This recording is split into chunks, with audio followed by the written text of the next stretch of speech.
Рассказами президента Российской Федерации за мужество и героизм, проявленные при исполнении воинского долга, звание Героя Российской Федерации присвоено. That is Vladimir Putin giving a clear cold shoulder, turning his back completely on Sergei Shoigu, who is the head of the Ministry of Defense in Russia.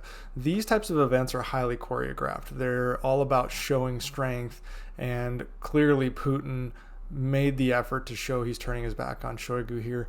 Not entirely sure what that means from a policy standpoint, but it is not a good look for Shoigu. And this comes after Putin held meetings with military and security bloc leaders over the weekend. Putin announced the removal of Valery Gerasimov from leading the, quote, special military operation and all of its related processes. Officially, there's no orders that came down indicating this, but the reality is Gerasimov has been suspended as of Sunday, June 11th, and this comes from the record within the discussion. Putin explained his decision by expressing the discontent with Gerasimov's lack of belief in victory in Ukraine and that Gerasimov has been showing a decadent attitude. Putin was also disappointed with the results of the winter/spring offensive, the one where it actually took a private military company, Wagner Group, to take Bakhmut, and the Russian forces were largely seen as inept. So formally, Gerasimov still holds the titles of commander of the Joint Group of Forces and the chief of the General Staff of the Armed Forces of Russia, but he won't be in charge of anything. He may just be a handshake, smiling on camera type of general. Putin has come out and said that all of the private military companies, including Wagner, need to fall under control of the Ministry of Defense. When they brought up the various defense counselors and the leaders from the military and security bloc brought up the fact that Yevgeny Prigozhin is resisting, Putin indicated, quote, "It was time to quit with him. He was not needed." I'm not sure what that means, but that sounds kind of ominous when it comes from Putin. So Putin's rationale for dismissing Gerasimov could also potentially apply to really the entire general staff, as many of them are now coming on record, mostly unofficially, as not really believing there is a chance for the victory in Ukraine as Putin envisions it, the stated goals Putin had in the initial stages of the war last year.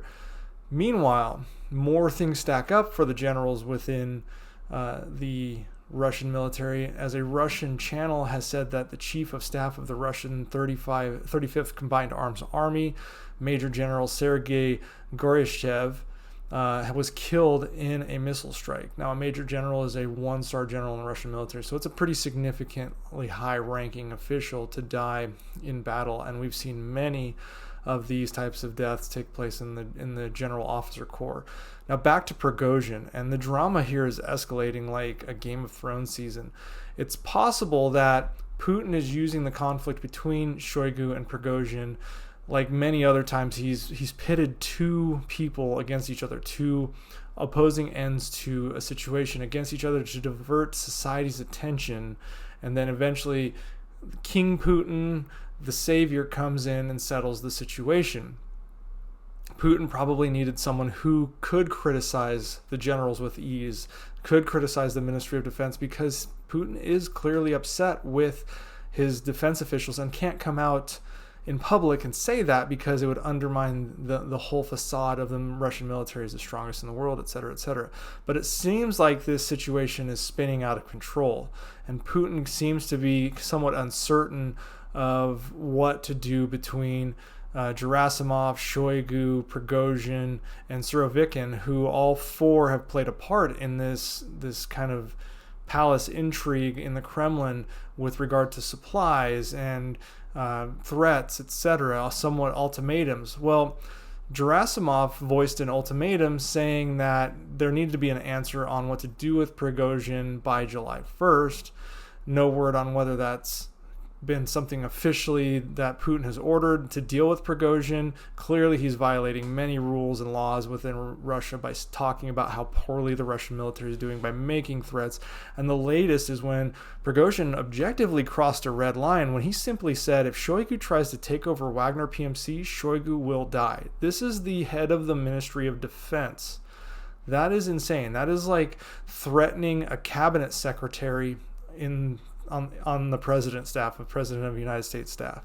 So this statement was made in response to the Russian Ministry of Defense deciding to make all volunteer units, quote, and the private military companies fall under the Russian armed forces. For the record, the Chechens did sign that contract. And so we are looking at a situation where we have potentially definitely three figureheads here, with Putin at the top of the pyramid, with Shoigu and Prigozhin, all this infighting. Gerasimov has been seen as pretty much inept and sidelined. He's more of a book theory general, but couldn't put any of his theories in practice. And then you have Surovikin, who was largely one of the more deadly generals when it came to operations in the Middle East for Russia.